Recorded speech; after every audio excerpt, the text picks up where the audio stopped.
Welcome to A Conversation with History. I'm Harry Chrysler of the Institute of International Studies. Our guest today is E.J. Dionne, Jr., who is a senior fellow at the Brookings Institution and a columnist for the Washington Post.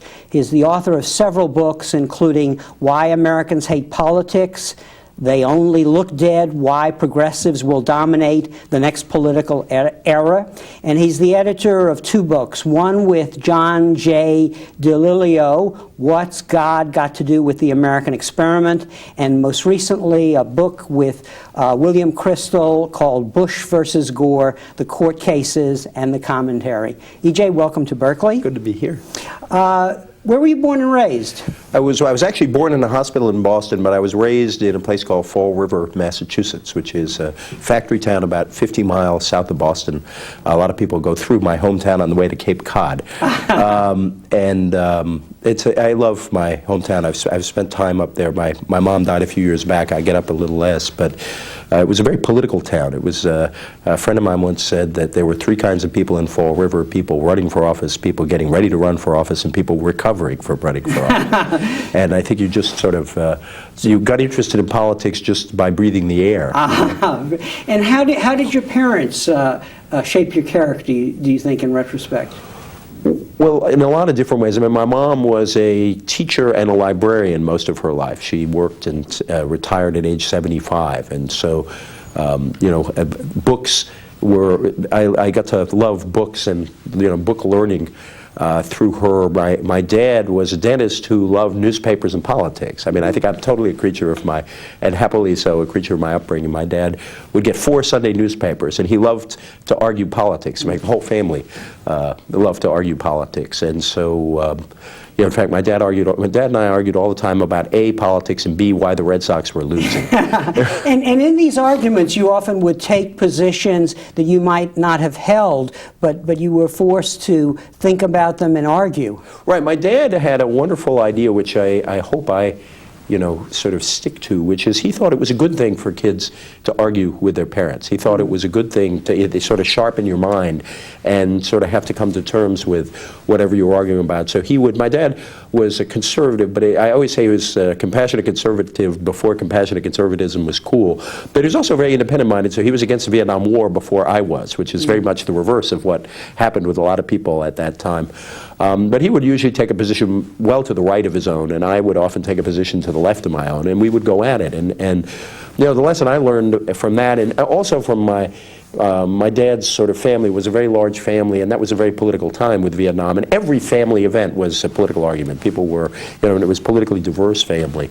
And I guess what it taught me is you can disagree with someone and love them all the same, that there's argument itself is not a bad thing. Mm-hmm. To me, civility, which is a very popular word these days, civility is not about being mushy or not disagreeing on anything or pretending that you have a consensus when it doesn't exist. Civility is respecting the person you disagree with, and that's what's in short supply, not assuming that the person you disagree with is sort of Al Capone or Hitler or some character like that. And a key in this, I guess, is also listening, actually, to the other. With the respect goes the notion that you actually listen to what they're saying and that you might possibly learn from what the other side is saying. There's a philosopher at Boston University called Glenn Tinder, and he has a wonderful idea. He says that what we need to create is what he calls the attentive society. And he says the attentive society is a place where we all acknowledge that we need to give and receive help on the road to truth. And I think I love that idea. And also, Christopher Lasch talked about argument in a similar way, where he said, if you really engage in argument, you're actually putting your own views at risk, because you really have to enter imaginatively into the ideas of the other person. And that's a lot more fun than just yelling at somebody, I think. You said in one interview, I grew up believing that politics was not only a good thing and an important thing, but that it was fun. Right. I mean, again, this is a product of Massachusetts and Fall River in particular. Mary McGrory, the great columnist, once said that every baby born in Massachusetts is born with a campaign manager's gene. And I think there's a lot of truth to that. And that, people were very involved from the sort of lowest level to the highest level. They cared a lot about, we had great mayor's races and city council races. And, it was, for a kid, who this isn't always the best model for politics, but it is part of it. There's a kind of competition in politics as there is in sports. And when you look at it, it's actually an interesting endeavor that people are engaged in. And then I also think, you're a product of where you came from. You're also the product of the time you grew up in. And I grew up in a time when politics was held in very high esteem in the country. It was Eisenhower was president. I was born in 1952 and was 8 years old when John Kennedy was elected. And what you had there were two models, different kinds of leadership, but people whom Americans respected. And we were coming off sort of the Depression period in World War II, where people felt, government and, if you will, collective endeavor actually accomplished good things.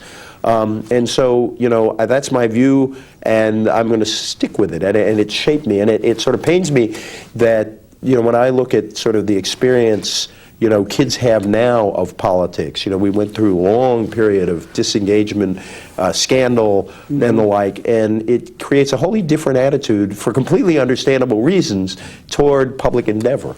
Let's talk about that in a minute, but one element I want to add here is your education. You went to Harvard, and how did that add a layer? And then you went on to be a Rhodes Scholar in England. So I'm just curious how this civic culture and this citizenship way of modality were influenced by your education. Well, if I can link the two, one of the good things about going to Harvard was that it was close to my hometown. It was about 50 miles away, and at the time, I was there from 69 to 73, and this was a time of a lot of anti-war activity. And there was a wonderful man in my hometown who was very, very important to me. He was like a second father. My dad died when I was 16. And his name was Bert Yaffe, and he ran for Congress in 1970 as an anti-war Democrat. I always say the good news is that we ran 50,000 votes better than the previous Democrat. The bad news is that we lost by 25,000 votes. But he was a fabulous guy. And I used to bring down lots of my friends to work on various political campaigns in Fall River. And that was a time when there were a lot of sort of people who were Marxists or claiming to be Marxists, and I always told them it was about time they actually met the working class they liked to talk about so much. And I said, you'll actually like them when you. And so that for me it was I didn't feel when I went up there. Sometimes people go to college and again for understandable reasons kind of separate from their hometown. And for me it was really good I had enough distance. It's 50 miles away, and yet it was close enough that I felt the two came together. I guess some of it, there are sort of several different things that I think of now that I took away from that experience academically. One was I got interested in sort of political philosophy and social theory. One of the best courses I will ever take was a debate between Michael Walzer, the great sort of social democratic democratic socialist political philosopher, and Robert Nozick, the libertarian political philosopher. And they gave a class called Capitalism and Socialism. And to watch these guys hammer out, first of all, for a kid to see what philosophical argument is about and to what philosophical examples are, Nozick was particularly brilliant at finding the right example to make his libertarian point. And Walzer was one of the people who very much shaped my view. There's some other folks, Marty Peretz, who also went to Brandeis, as you noted earlier. Then on the practical level, I learned a lot about sort of computers, polling, and that sort of thing. Bill Schneider was one of my teachers who actually got me into journalism. So that was a kind of set of technical skills that served me well. My first real job was helping set up the New York Times CBS polls. That's another piece. And then the time I was there was the first moment when they had opened up the divinity school to undergraduates, and I have always had this interest. Partly, again, we're a creature from where we come from. My parents were sort of seriously religious and not overly pious, which is a good combination. So I took courses with Harvey Cox up at the divinity school, and I always tell students that never assume that some course you want to take will be professionally useless. Turned out that one of the most professionally useful courses I took was the one on the transcript that looks least useful. It was called Eschatology and Politics. And Harvey Cox was very engaged with the liberation theologians in Latin America. And sometimes we get stuff to read that was sort of Xeroxes coming up from Chile, or it wasn't even Xerox, then it was mimeograph. And then, many years later, here I am covering the Vatican, where the central issue is liberation theology. So sort of intellectually, I think those were sort of, critical experiences, and then obviously a lot of friends. I mean, there's still, I still have people, friends I stay in touch with. Two points emerged when I read about your background. One was that during the Vietnam War, your default position was always to get your radical friends to be able to explain their position so that people in your hometown could understand. Or at least that was the argument you made to them. And then the other was that your dissertation as a Rhodes Scholar was really on what liberalism got right in the civil rights movement, but what it didn't get right and the impact it had on American politics. Talk about those themes, because they're kind of themes that run through a lot of your work, basically. Well, when I look back on the anti-war movement, the thing that always bothered me most was a sense of elitism that President Nixon and all the other Republicans really took advantage of, and they didn't make it up. There was at times a kind of a contempt for ordinary people, and here you had we privileged kids sitting around this great university, and the people fighting the war were people, working class whites, African Americans, and it just, it pained me because this sense of, average people was not the sense I knew to be true from my own experience. And so I enjoyed as I said earlier, I enjoyed having kids come down to Fall River because, then these folks are no longer an abstraction where either you glorify them in some Marxist theory or you dump on them as kind of, bigoted or ignorant or something. And that's not, all people are complicated, but there's a lot more wisdom there. And it was out of that I was also interested in the race issue. And the thesis it compares Britain and the United States on the race issue. And I always thought that there was a problem with theories that, again, they're sort of an Archie Bunker view of history that says, the white working class is always hostile to African Americans. There is an enlightened elite that actually, white elite that's very tolerant. And to me, the real story was that working class, lower middle class whites were usually the people who were in direct conflict with African Americans. And so a lot of these conflicts were not because someone was an evil racist. It was because there was a real conflict situation that wealthier people could buy their way out of. And what I talked about in the thesis is, how this played out in politics. I've also always been interested in the idea of community. Probably my favorite conservative political philosopher is a man called Robert Nisbet, who wrote a book called The Quest for Community back in the 50s. And whose book was adopted by radicals, actually. Yes, it's a fascinating. I got to meet Nisbet once, and he told me that he hated the New Left, and yet he said the New Left brought his book back into print. and he always had the honesty to acknowledge that. And the community, I thought, was not just some abstraction. It's a resource that people can draw on. And that when we talked about conflicts over integration, I thought these were real conflicts over turf and over control of something tangible and valuable, so that we shouldn't have been as shocked as we were when there were conflicts over busing or, conflicts over, or block busting, where in effect, both whites and blacks were exploited when, whites were scared out of the neighborhoods when African Americans tried to move in. And so I thought we'd do better on civil rights if we had a more nuanced sense of what these conflicts were about for the people who were involved in them. Now, your first book, we should say you became a reporter. You were at the New York Times. You had assignments in different places in Europe, and then you also covered local politics. And then you, after a decade, you joined the Washington Post. Right. And your first book was Why Americans Hate Politics, and in some ways, it really addresses some of the things that we've touched upon, namely that ideas have consequences, but that in American politics, things had gone wrong because people, two different groups, the liberals and conservatives, were really frozen in their notions about the other sides. Talk a little about that. Yeah, that was a fun book to do because it allowed me to kind of go back and look at some history that I had cared about and to try to think about. This was written in the middle of the first Bush administration, and a sense of what had gone wrong on the left and what had gone wrong on the right to produce the kind of impasse it seemed we were in at that time.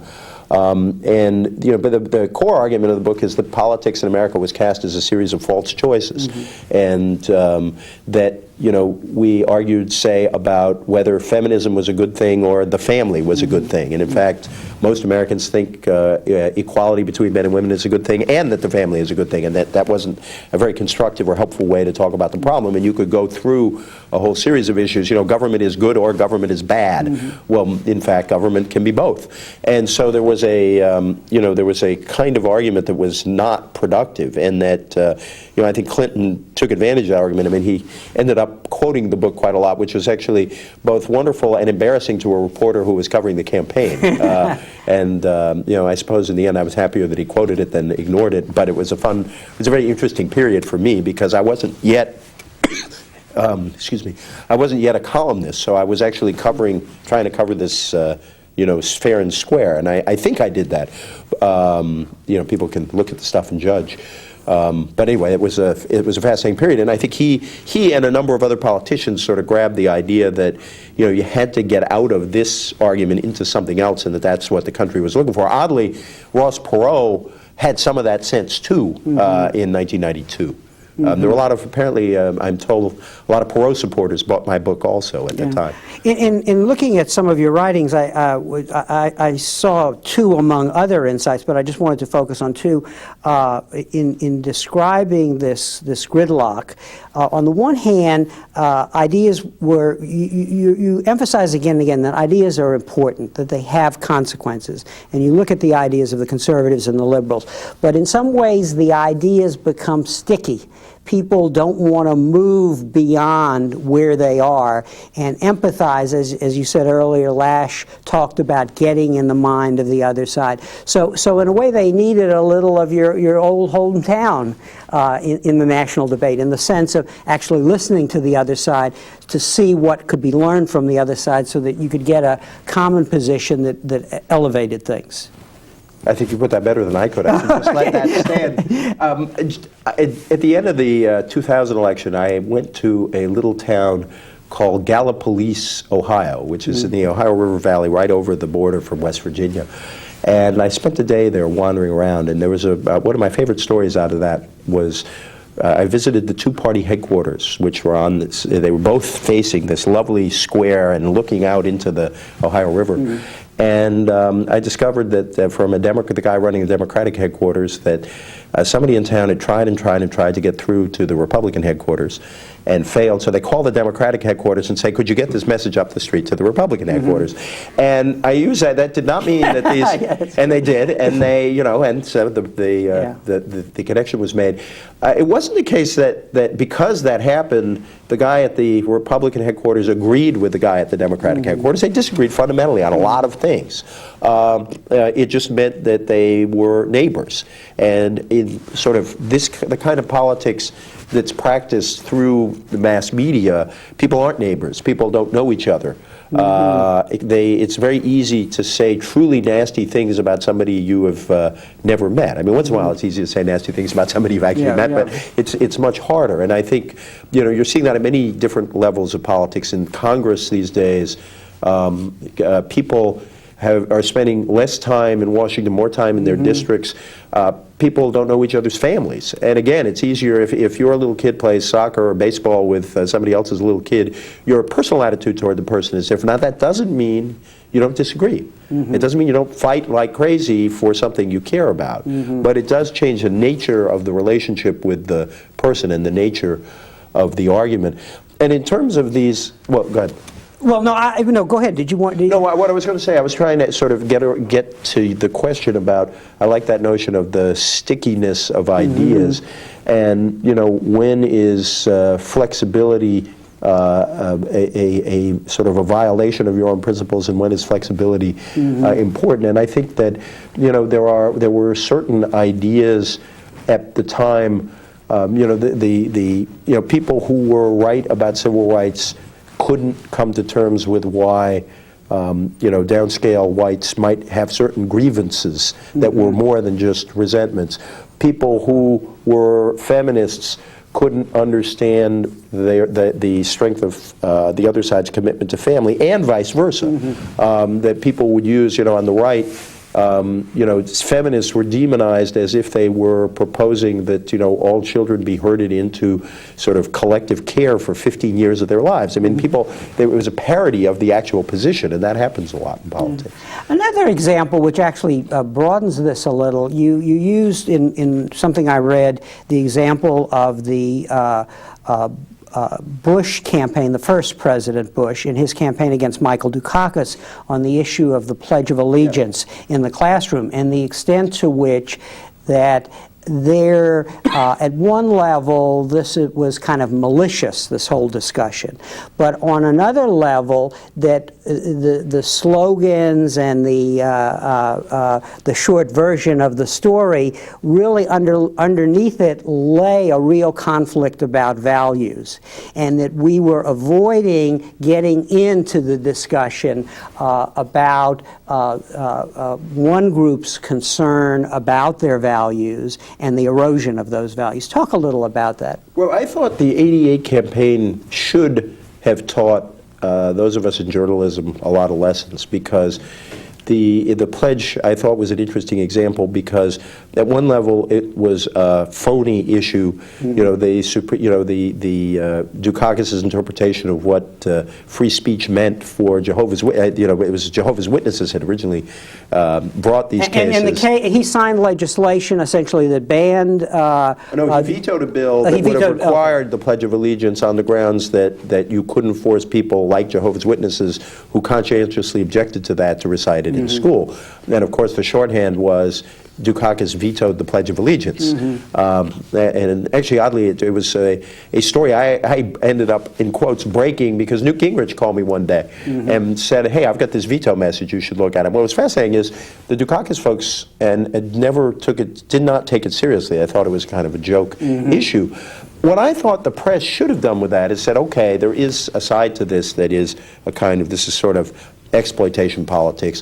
But what was Bush getting at? What Bush was getting at is that a lot of parents worried about the messages that their kids were getting in schools, and they wanted their kids not only to learn, to read, write, and count, but also wanted them to get a sense of values. And, one of the values is a kind of, intelligent patriotism. I mean, the irony is that the Pledge of Allegiance was written by a socialist. It's actually more a communitarian document than it is a right-wing document. And that as reporters, I think it would have been better if we had tried to cover that second level and say, okay, what is Bush really getting at here? Why does this issue have traction with people? And then we might have told an interesting story about the country as well as the campaign. And this is an argument, by the way, that you've made, which is that in a way, reporters covering campaigns should be investigative reporters of ideas. Namely, what are the ideas of the candidates, and what are the long-term, where do those ideas come from, and what are the implications of the ideas in actual politics? Right, and it's nice of you to mention that. I mean, I use that term, investigative reporting of ideas, because so much of the political culture is dominated by scandal these days. And this is said with great respect for investigative reporters. I mean, we'd be in a lot of trouble if they didn't exist. So it's not to denigrate them, but rather to raise up that art and to say we should have investigative reporting on that side, but we also need to take more seriously what candidates actually say. I mean, it's a great irony that party platforms, which are always dismissed, turn out to be very good guides to what candidates actually do in office. It is very often the case that the candidate does what he or she says he or she will do, and when they don't do it, it's often because of circumstance and not because of some betrayal of principle. And therefore, if we paid more attention to what candidates actually said, we would give readers more of a sense of what might actually happen, and then also to look underneath to what their real commitments are. I mean, for example, I always thought in the 2000 election that George Bush was much more candidly conservative than he was portrayed. Yes, he was very good at using soothing, moderate language, but he didn't lie about where he stood. He didn't lie about the big tax cut or the privatization of Social Security. And I thought that portraying him as moderate missed the boat, and in an odd way, disrespect not only I think was a problem in terms of how people perceived the choice, but also in a sense was disrespectful to him. I think he was actually a conservative and made it very clear. And so we spend so much time on character that we forget that what these guys and women actually believe has real effect on us later on when they try to put it into practice. And what is the reason for all the static? I mean, we're obviously not a small town. That is the national election, not like Fall Rivers where you came from. I mean, what institutionally do you think it's at work that obfuscates rather than clarifies what's going on in a campaign? Well, partly there's a wonderful book by a guy called two academics, Marty Schefter and Benjamin Ginsberg, called Politics by Other Means. And they argue that what we used to settle through elections, we now settle through non-democratic mechanisms. Namely, we go to the courts, we have newspaper disclosures, or we have congressional investigations. Now, we've always had those things, but what they argue is the terrain of battle has shifted from trying to win an argument with the public, which is a democratic way, a multi-democratic way to carry out things, and instead we have this other kind of politics. That kind of politics is then reinforced, I think, by the rise of a certain style of cable television, which thrives on having one big story, and the big story is often more effective when it's a scandal story. And so we carry out instead of carrying out arguments, we basically try to completely discredit the person we're arguing with. I use the term the politics of moral annihilation, and that's kind of what we do in politics these days. And that, oddly, is one of the reasons why I think Clinton survived impeachment, is because I think that the public was furious at Clinton. They thought what he had done was at best dumb and at worst wrong, but they did not like the process through which he was being brought down, and they didn't like the focus. The more there was focus on it, the more there was sympathy for Clinton, not because people liked what he did, but because they didn't like this process. Is the fact that news and political discussion is becoming entertainment an issue here, in the sense that it's really not about elucidating and educating, but creating a show? Right, although entertainment should never be undervalued. I mean, when we look back to periods in our history where there were high levels of political participation, before the turn of the century, campaigns were mostly entertainment. I mean, we shouldn't romanticize. We shouldn't. I'm often guilty of romanticizing my hometown and small towns, and there are always problems in that kind of politics too. But a lot of it was parades and fascinating invective that was amusing. So I don't denigrate the entertainment. I wish politics were more entertaining to people. I don't think it's so much entertainment as it is. There's a formula that people have found is successful for getting viewers. These are rather small audiences on cable shows, but you don't need a huge audience to be successful. So what you're doing is engaging a certain style of junkie, political junkie on those channels, and then that begins to refract back to the rest of the coverage on other channels, and even occasionally into newspapers. So it's not so much entertainment that bothers me. It's a kind of sometimes almost staged conflict, and it's the staged part that's the problem. In reading your books and many of your op-ed pieces, not all of them, but looking here and there, I'm struck by two things that emerge in your writing. One is a real kind of philosophical basis for your understanding of what is at stake. For example, you just discussed the 2000 election, and I think you were saying that Bush actually was pretty clear about where he stood on the big issues. He's for the individual. He's for really limiting government, although not doing away with it. And the same is probably true of Al Gore. Right. So on the one hand, one sees in your writing this kind of zeroing in on the problem, because of your philosophical roots, so to say. But then on the other hand, there is a theme, and you actually said somewhere, I think politics is really the essence of the democratic process, but what politics ought to be about is solving problems. And in some way, during this period where we weren't getting at the issues, we weren't addressing either one of those, were they? Were we really? Well, I mean, I think you're right. There's a tension in this view, maybe even a contradiction in my view. But it seems to me that it's Arthur Schlesinger Jr. said that politics ought to be the search for remedy. And that I think when most people come to politics, they have orientations. And actually, I think there is, every individual is more philosophically oriented than he or she might even think. In other words, most people have quite coherent worldviews. And you see that in polling, where people actually do have coherent worldviews, tend to vote for the candidate who is closest to that worldview. I mean, the more I've looked at polling, the more I've been impressed that people get the idea. They know what they're doing. But when people look to government, they tend to have a very practical view of government. There's an old political science concept that Americans are operationally liberal and philosophically conservative. They're skeptical of government, and yet when something goes wrong, they want it to do something. Bill Cohen, the former senator and Secretary of Defense, once said, "Government is the enemy until you need a friend." It was funny. I quoted him in a column once saying that, and he came up to me about 6 or 8 months later, and he said, shouldn't have said that to you. The Democrats in my state are using that as their slogan and attributing it to me, which is true. But I think that's the way people are. They want government to step in when there are sort of large things going wrong that they believe with reason cannot be dealt with simply by individuals, especially by non-privileged individuals.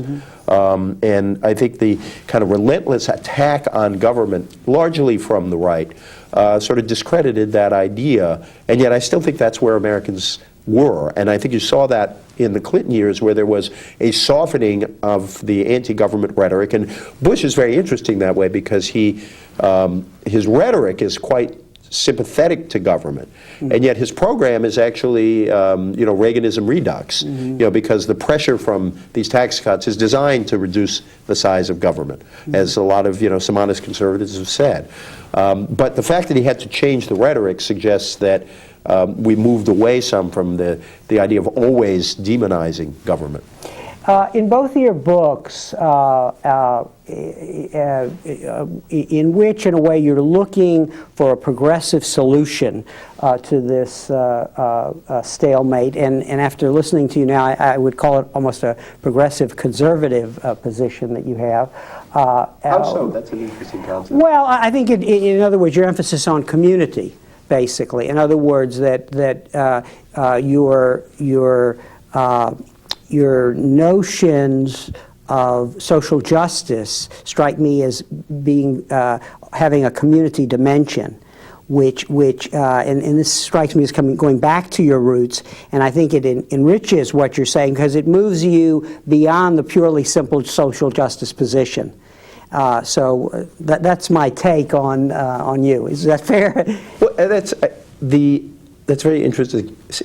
I mean, I'm a liberal Catholic, is another way to put the same thing. I mean, being Catholic was important. The church was important to us, and I think if you sort of take what the church says seriously, what the social teaching says, you end up being progressive on social welfare matters. That is to say, the priority is on the poor and on the least among us, and you value community. And that is not trivial or abstract. And so, I'm sure that kind of shapes what you have called a progressive conservatism. For me, it's my politics are a combination of sort of that Catholic tradition, a sort of Michael Walzer sort of social democratic tradition, and then a kind of practical moderate tradition. I have affection for a group that no longer exists practically, liberal Republicans, which is that, okay, we have these commitments, these philosophical commitments, and then the question becomes, what do you do about it? How do you get something done? And so, sometimes I say my heart's on the left and my head's more in the center. But it's, but my heart is still on that side. And that's, for me, the struggle in politics is trying to figure out how to sort of give practical life to a set of aspirations without becoming, a foolishly utopian. I mean, another of my heroes is Reinhold Niebuhr, sort of Christian realist, great theologian, and I think that was what his struggle was, is how can you maintain ideals and yet be practical about the nature of human beings and the nature of the political enterprise. And I guess another ingredient in a lot of your work is a focus amidst all of this morass of politics and the failure of the ideologies to move beyond their first position, is a sense of how the lower middle class and the middle class was hurting, and that these were, in a way, the key voters in the politics of the 80s and the 90s, and addressing their problems, especially what they were feeling because of the impact of the global economy and what they saw as the erosion of moral values. But on the other hand, they were hurting economically. Talk a little about that. Well, I think it's a simple fact that they were the key to most of the political transformations that happened in that period. They were the Reagan Democrats. They were the people who came back to Clinton in '92. Some of them went to Perot in that period. And so that just as if you were interested in where American politics was going, that was they were one of the most important groups to pay attention to. So there's on that level, and then there is on the level of social justice and what makes a democracy work. And we did a pretty good job as a country from the period after World War II till about the mid-'70s in creating an economy that lifted everyone up simultaneously. When Kennedy said, "A rising tide lifts all boats," it was actually true. And you go back and look, and the poor gained about as much in income as the wealthy and the middle class in that period. And then, for reasons, some of them having nothing to do with politics, that went haywire after the oil shock. And so you began to develop this widening gap.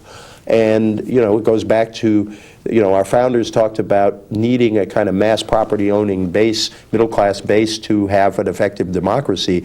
And I think that is still true. And if you allow large inequalities to grow, you have both injustice and dangers to democracy. And so,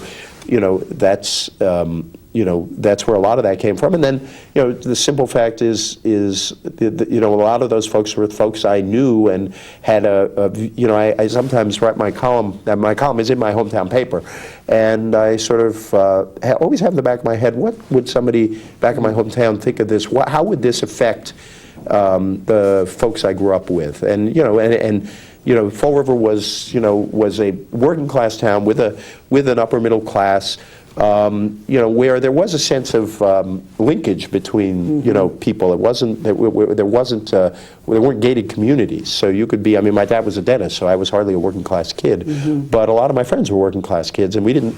It took me a long time to realize how that these divisions actually meant something outside the context of my hometown. I mean, you were aware somebody had more money and somebody had less money. But there was more of a linkage than you see now, I think, in a lot of places. Yeah, I mean, and I think, I don't know how you recreate that. That's easier in a small town than it is in a large metropolitan area. In retrospect, I guess you believe that President Clinton, though personally flawed, really transformed our politics, or at least change the terms of the debate so we could get on to the problems. Is that fair, and would you like to comment on that? I guess that's basically what I think. I mean, I guess I've come to the conclusion that everything you say about Clinton is true, and so is its opposite. That's right. That you can look at, did he reform welfare in ways that might end up endangering the poor? Yes. Did he spend more money on the working poor, billions and billions of dollars, which really did help lift up a lot of people? That's true, too. Did he usher in this period of great sort of capitalist excitement where, everybody seems obsessed with the market? Yes. Did he also reinvigorate government and get people to accept that, no, the market all by itself is not enough? Yeah, he did that too. And so, the conclusion you can draw is, did he move politics to the left? Yes. Did he move politics to the right? Yes. For me, Clinton is just such a great lost opportunity. I mean, I think he did have the capacity to transform politics. I think he understood where Americans were and had, in my view, a reasonable sense about where we should go. I didn't agree with everything he did, but I thought, on balance, he was trying to move us to a place where we sort of rejoin this kind of, if you will, Harry Truman, Roosevelt tradition of sort of intelligent use of government on behalf of, problem solving and social justice. And he got us part of the way there, but the scandal really, the scandals got in the way of wasted a lot of his time, first of all, and he had to use a lot of his intelligence and energy to get out of trouble as opposed to getting somewhere. And they ended up dividing us in ways. I mean, it's another irony of Clinton that he came in with the idea of creating a new consensus, and thanks in part to the scandals, the country again was very deeply divided. And you look at the results of the 2000 election, and we are kind of perfectly symmetrical halves now as a country. And but as a progressive, that part of you, you fault Clinton for, let's look at welfare reform. In the end, he ended welfare as we knew it, which you see as an achievement, but he really didn't deliver the progressive component of that reform. Right. If you compare what he proposed at the beginning with what he signed at the end, they were quite different. I mean, the idea that Clinton had at the beginning, which I agreed with, was the government policy should be more pro-work than it had been. There should be incentives for people to move off welfare to work. It made sense to have some kind of time limits to see if you could move people into the workforce. But that had to be matched with real social supports, because some of the people on welfare, some of the folks on welfare could be moved relatively easily into work. And would seize the opportunity if they had it. There are other folks on welfare who have very serious personal problems and we shouldn't sort of, I think in a way during the welfare debate, neither the left nor the right wanted to acknowledge that some share of that population was, there were drug problems or alcohol problems, family breakup problems, and that we shouldn't pretend that those folks didn't need a lot of help if they're going to get from here to there. And what I objected to in the end to the welfare bill was that if you were going to trade off radical change in the welfare system, part of the trade-off should have been that you would put more support in to help people move from here to there. Now, we were lucky so far as a country. Low unemployment does wonderful things, and people at the bottom have more bargaining power when labor is scarce. And so the welfare bill has worked better than I thought it would in this good climate. And I think the long-term test, I think now you're going to see some real problems. The notion that there's a lifetime limit on people on welfare. What if there is a terrible recession? What happens to the person who hit the 5-year limit and has no money with which to feed their kids? What are we going to do about that? Are we going to say, sorry, you've hit your limit? That was parts of the welfare bill I thought were both wrong and impractical. Let's talk about your work as a writer. In one sense, you, as a columnist for the Washington Post, who writes with I must say, a lucidity, but a simple statement of the problem linked to real people's lives. I get the sense that a column for you is a form of participation in a national conversation, not unlike the conversation you had in your hometown. Maybe I sometimes joke that, for better or worse, I was just kind of trained from a young age for this kind of work. And it's true. I think a column, I think different columns do different things. I mean, I do think over time you develop a sense of who your readers are, what they're looking for. And I think it's an interesting problem for columnists because you discover over time, because nice people write you letters, that you're speaking for some group of people, that some set of people come to identify with you. Mary McGrory, again, to cite her, said sometimes she thought she was writing columns in certain periods to make certain people feel better, because they felt better knowing somebody who had some views similar to theirs. And that's good, but it's again, that's not sufficient, because sometimes you want to challenge people. You don't want to be entirely predictable. You don't want to become a prisoner of the very kind of predictable ideology that I get criticized in my earlier books. So sometimes you want to challenge even the people who agree with you. You want to be, so that's one tension. I think another tension is, how can you be tough and unequivocal and also reasonable? And that, I don't like endless sort of harsh personal attacks, and yet I don't like a sort of totally wishy-washy columnist. And when you're a columnist, as against a newspaper reporter, you're there to present a strong point of view. And I think for me, it's been a struggle, as I've been doing this now for, I guess, almost 8 years. There's the old journalist side of me that was, you got to be fair to both sides. This is a different enterprise, and so I've been trying to learn, how can I sort of, and I'm sure I've executed this very imperfectly, but how do you maintain the sense of the facts have to be right? People who disagree with you should come to it and at least say, well, he's not distorting what I think, even though he disagrees with it. How can you do all that kind of thing and yet still take strong opinions? And for me, the recount, the Bush-Gore fight in Florida was I think it'll turn out to be, for me personally, an important moment, because I really did get angry. I was very unhappy with what happened, and I actually wrote in a column once that please permit me a personal statement. I'm surprised at how angry I am about this. And in a way, I think for me in Florida is when I sort of fully accepted that I was, a columnist, still trying to tell the truth, still trying to elucidate the argument, but that there was a time when you simply had to sort of say, I believe this is true, and I'm going to fight for it.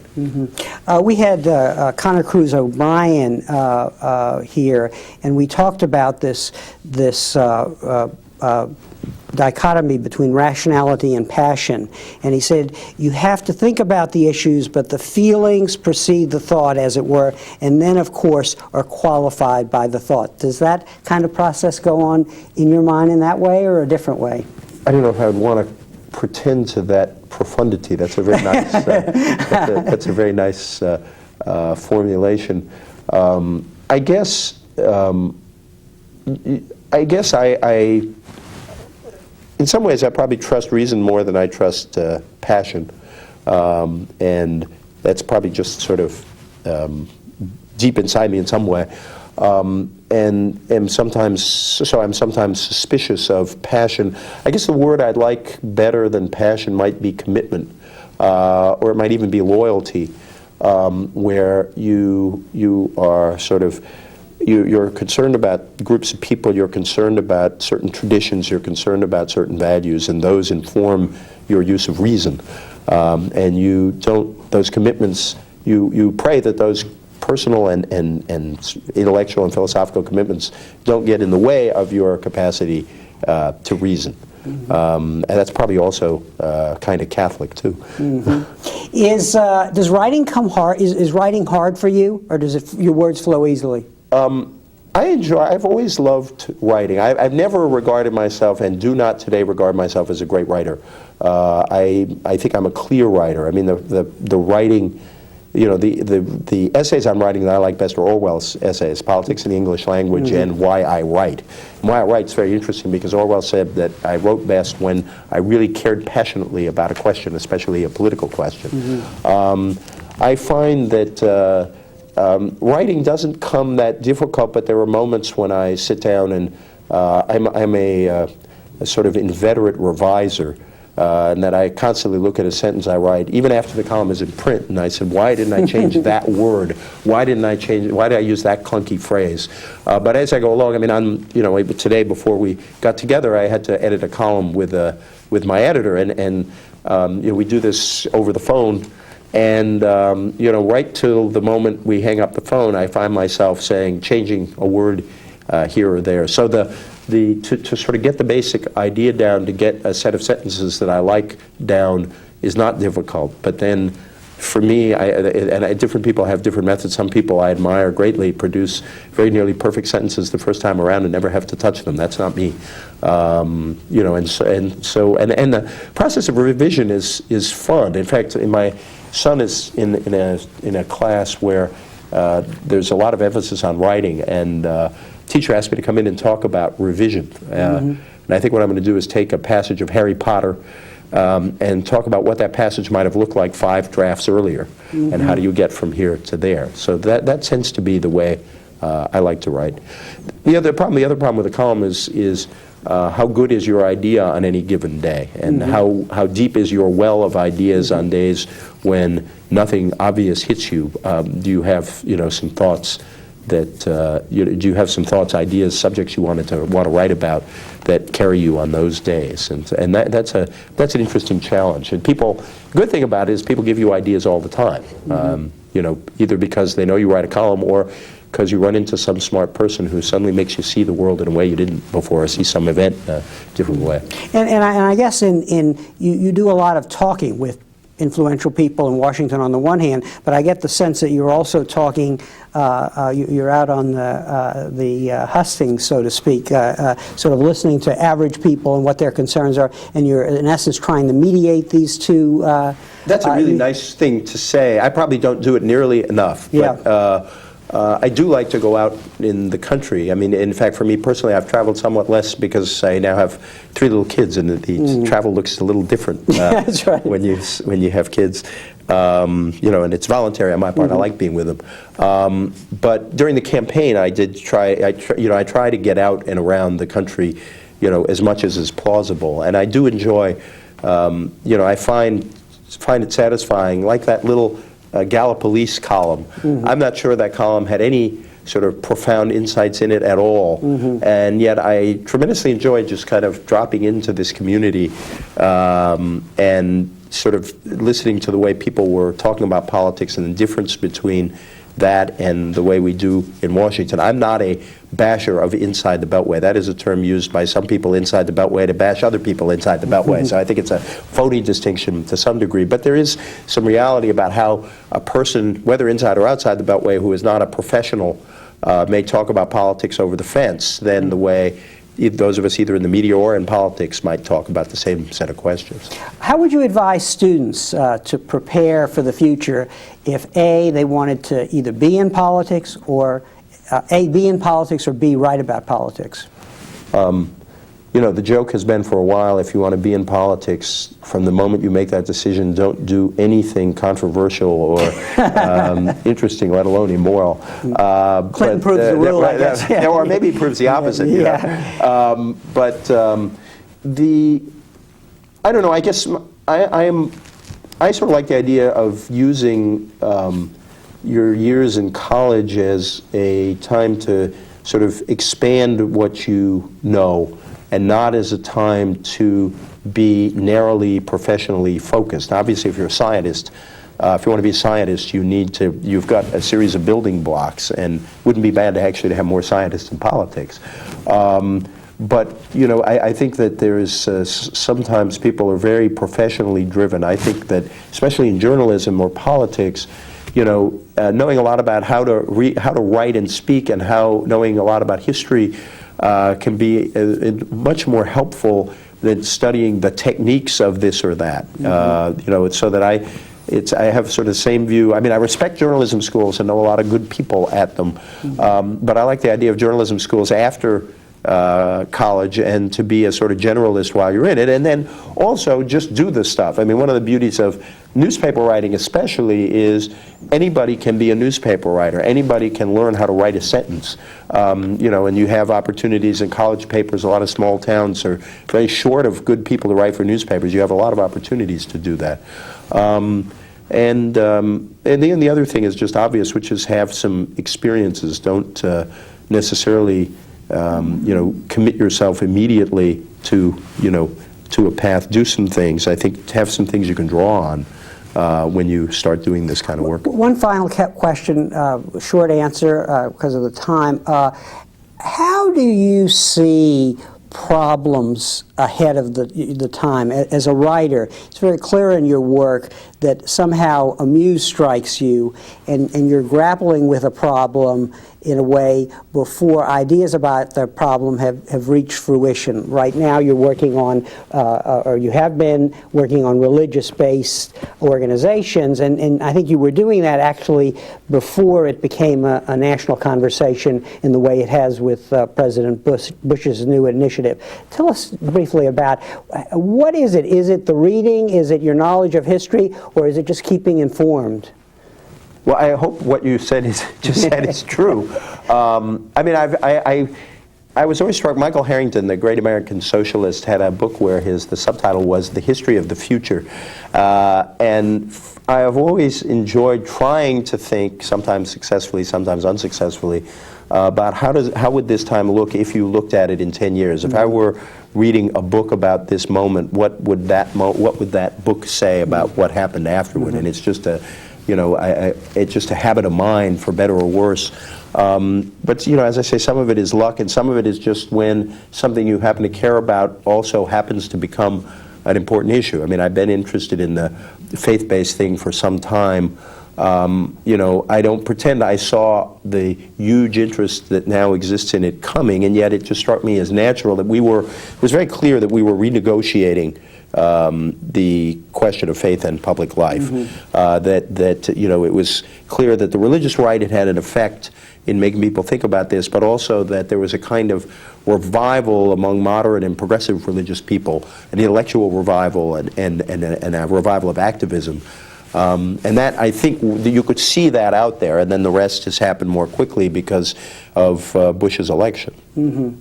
Well, E.J., thank you very much for this fascinating conversation about your career and why ideas have really mattered and why they matter in politics. Well, thank you very much. Thank you. And thank you very much for joining us for this conversation with history.